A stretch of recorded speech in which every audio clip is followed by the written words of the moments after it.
So I have questions. Maybe it's the case for the PhD or postdoc students, and it's related to the NIW National Interest Waiver. We hear in the university or other academic places that having some citations related to a paper is a good criteria for a starting point and to get this kind of green card. My question is, except the citations, maybe you have some good idea and you can make the US benefit from your idea and what you have in your mind.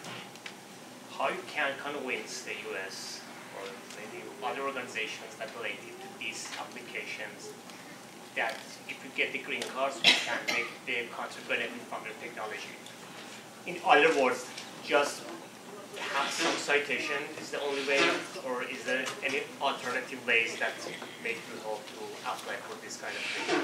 Okay, now this question is about national interest waivers and green card through your pretty much self-sponsorship through your own abilities or ideas, entrepreneurs. Now, there are different green card categories. One of them is for self-sponsorship. If you are a person of extraordinary ability, or it would benefit the United States on a national level for you to stay here, then you can apply for permanent residence and not need a family sponsor, not need a job offer. It's based on your own criteria. Now, it's not easy, otherwise everybody would do it. So, the extraordinary ability is called EB1. National interest waiver is EB2. Now, extraordinary ability, there are 10 criteria. You have to meet at least 3 of them. And these criteria involve you've been published in media or recognized journals.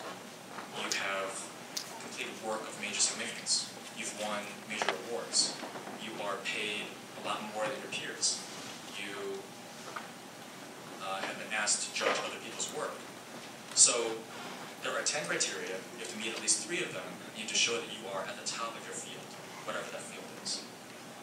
Now, on the other hand, there's a national interest waiver, which doesn't have, it's not a list. You have to do 3 out of 10. It's not a checkbox. You have to show that your work has substantial intrinsic merit. It's important. And it affects the nation as a whole. It's not just you building a bridge. Okay? Now, since it's not a checklist, that means that there's a lot more flexibility. Now, you were talking about, what if you have this great idea? I want to use this idea to help benefit the United States. Unfortunately, you have to show that it's in the national interest right now for you to stay here. Not prospective. It's not maybe in the future it'll help the United States, but right now. So usually that means you've already done something or accomplished something. Maybe you've discovered this new process. Maybe you've filed this patent. Maybe you've started this business, and if you were not here, all these employees would be out of luck. So something to show that right now it's in the national interest for you to stay here. A lot of times the criteria will be the same. You might have the exact same documentation. Maybe you are a scientist. You're performing research. You've published a few papers. Other people cited your papers, showing that's important work.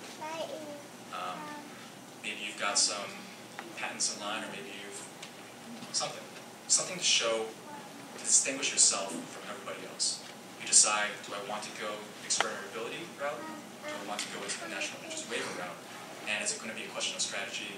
Something to think about. Do I meet those 3 out of 10 criteria? If not, maybe I can go into the national interest waiver. But, I mean, it can't be based on a future or just an idea. It has to be something more concrete.